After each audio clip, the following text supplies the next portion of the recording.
चुराहे पे खड़ा करके उसका मुंह काला करके उसको बुलाते जूते पत्थर मारे होते और अभी तक फांसी में लटकाया होता। और यही वाइस चांसलर जातिवादी योगेश सिंह आप बैठे हैं साहब। अगर आपकी यूनिवर्सिटी में गरीबों के बच्चे पढ़ने आते हैं तो आप बताओ क्यों एक क्रिमिनल को कुर्सी पे बिठा रखा है, एक क्रिमिनल को अभी भी।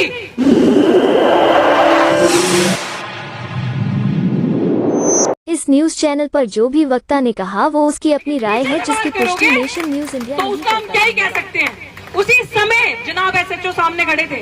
एसएचओ साहब ने अभी भी शायद अपनी गाड़ी दौड़ा ली यहाँ से। एसएचओ को कॉल पे कॉल किया मैंने, एसएचओ को बताया कि जाकर देखो। मुझे नहीं पता वो कौन थे, वो किसी गाड़ी में बैठे किसी अफसर के गुंडे भी हो सकते हैं, दिल्ली विश्वविद्यालय के प्रिंसिपल के भेजे हुए गुंडे हो सकते हैं, वाइस चांसलर के भेजे हुए गुंडे हो सकते हैं। हमारी जान माल को खतरा हो सकता है। मैं 10 बार कंप्लेन कर चुकी हूँ, आईओ से कह चुकी हूँ अपने केस की, एसीपी साहिबा मेरी जान को खतरा हो सकता है। आप आके देखो, सामने से वार करेंगे तो मैं छोड़ूंगी नहीं, कोई छोड़ेगा नहीं सेल्फ डिफेंस में, लेकिन पीछे से वार करोगे तो तब क्या कहा जाएगा। मैं इसलिए बोल रही हूँ, हम तो अम्बेडकरवादी हैं, संघर्षों के आदी हैं। यहाँ बैठे हैं पीसफुल धरने से। कोई भी किसी भी जाति का, किसी भी विशेष पार्टी का हो सकता है यहाँ पे, लेकिन अगर आप इंसाफ पसंद करते हो, अगर आप इंसाफ को मानते हो, संविधान को मानते हो, कानून को मानते हो, तो इस धरने में बैठो। ये बहुजन बेटी खड़ी है सामने, आपको बता रही है। अभी एक प्रिंसिपल जिसके ऊपर चार्जशीट जमा हो गई है, चार्जशीट जमा मतलब आपने गुनाह किया।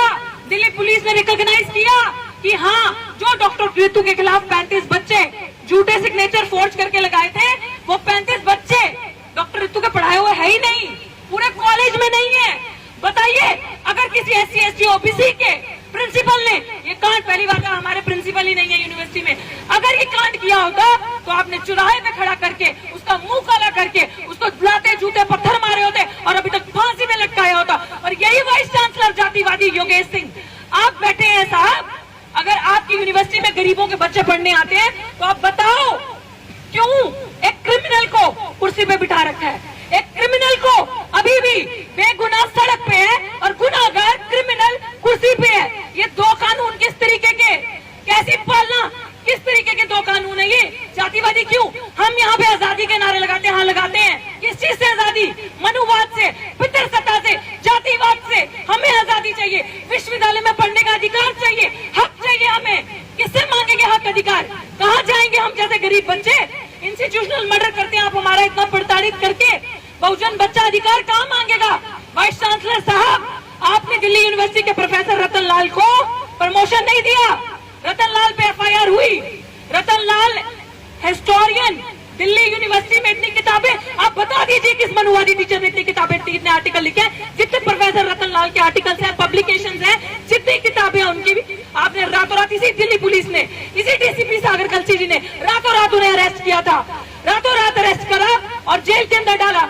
जब उनको आप रातों रात अरेस्ट कर सकते हैं, एक छोटी सी FIR पे, कोर्ट में मैं मौजूद थी, वो गुनाह भी नहीं था, जज भी हंस रहा था कि कौन सी ऐसी भावनाएं जो हर दिन तुम्हारी आहत हो जाती हैं, हमारी भी तो भावना हो सकती है, हमारे भी तो फीलिंग हो सकती है। उस प्रोफेसर को इन्होंने रातों रात अरेस्ट किया और जब उन्होंने वाइस चांसलर साहब को यूनिवर्सिटी को चिट्ठी लिखी, मेरा प्रमोशन करो, मेरा प्रमोशन क्यों रोका भाइयों? मैं पूरी जो एलिजिबिलिटी है एसोसिएट प्रोफेसर से प्रोफेसर बनने के लिए मैं सारी फुलफिल करता हूँ, उससे ज्यादा ही है मेरे पास। आपके लोग कुंजी लिख के आते हैं, लेकिन मैं, मेरी किताबें, पब्लिकेशंस, जर्नल्स देखो मेरे, तो आगे से यूनिवर्सिटी का रिप्लाई आता है कि हाँ जी, आपको प्रमोशन इसलिए नहीं दिया जा रहा क्योंकि आपके ऊपर FIR है, आपके ऊपर FIR है और आपका केस पेंडिंग है। क्यों? क्योंकि वो दलित प्रोफेसर थे। वहीं पे ये डॉक्टर सविता रॉय, ये भी तो प्रोफेसर है। ये क्रिमिनल को देख लो, ये जातिवादी गुंडे को देख लो, ये भी तो प्रोफेसर है। इस प्रोफेसर पे FIR होती है। वाइस चांसलर साहब जातिवादी, इतने जातिवादियों की आंखें बंद रखी हैं, इस प्रिंसिपल को सस्पेंड नहीं किया। इस प्रिंसिपल को दिल्ली DU प्रशासन, पुलिस प्रशासन सब मिला हुआ है। क्यों आपने इस जातिवादी प्रिंसिपल को अभी तक अरेस्ट नहीं किया?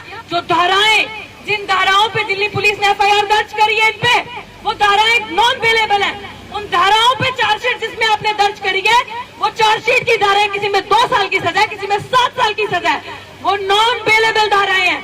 कैसा दलित कहाँ जाएगा? इंसाफ किससे मांगेगा?